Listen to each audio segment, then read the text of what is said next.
মহালয়ার পূর্ণ লগ্ন থেকে মায়ের দর্শন শুরু হয়ে যাবে কাঁথি শহরের বহু পুজো মণ্ডপে। এবার ঐতিহ্য বজায় রেখে কাঁথি সেচ দপ্তরের ক্যাম্পাসে কাঁথি চৌরঙ্গী রিক্রিয়েশন ক্লাব ও দুর্গা মায়ের দর্শনের ব্যবস্থা করেছে।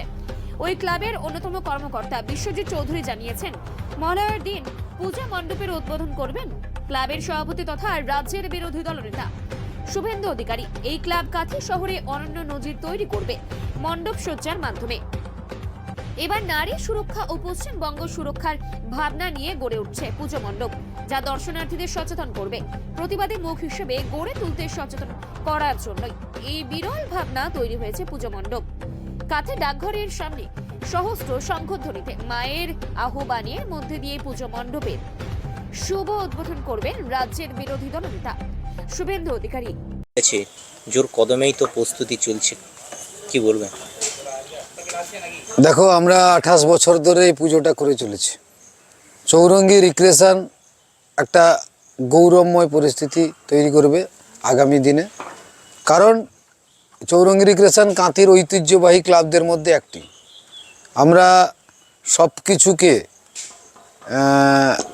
আমাদের পশ্চিমবাংলার বিরোধী দলনেতা এই ক্লাবের সভাপতি তার চিন্তাধারাকে, তার ইচ্ছাকে আমরা তুলে ধরতে চাইছি। আমাদের প্যান্ডেল অনেক দিন থেকেই শুরু হয়েছে। আমরা মহালয়াতে এই প্যান্ডেল মণ্ডপ দর্শন এবং প্রতিমা দর্শনের সুযোগ করে দেবো জনসাধারণকে। আর আমাদের মহালয়ার দিন সকাল 7টার সময় পশ্চিমবাংলার বিরোধী দলনেতা তথা এই ক্লাবের প্রেসিডেন্ট শুভেন্দু অধিকারী সহস্র শঙ্খের শঙ্খধ্বনিতে আমাদের এই পুজো উদ্বোধন করবেন, মণ্ডপ উদ্বোধন করবেন।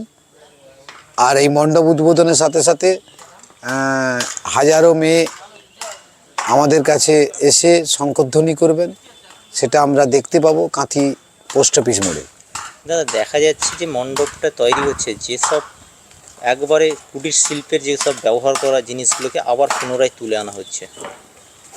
পুরনো দিনকে মনে করিয়ে দেওয়ার জন্য পশ্চিমবাংলার এই যে বর্তমান যে পরিস্থিতি, কোনো নারী সুরক্ষিত নেই। তাই আমাদের এবারের লক্ষ্য সুরক্ষিত নারী, সুরক্ষিত পশ্চিমবঙ্গ। এবং কিভাবে মানুষ থাকবে, আগামী দিনে বাঁচবে, কিভাবে চলবে, কিভাবে ধরে রাখতে হবে শিল্পকে, তারই এক নমুনা মাত্র আমাদের ক্লাব এবারের পুজোর থিমে তুলে ধরেছি। আপনার নাম? বিশ্বজিৎ চৌধুরী, কাঁথি, পূর্ব মেদিনীপুর, চৌরঙ্গী রিক্রিয়েশন।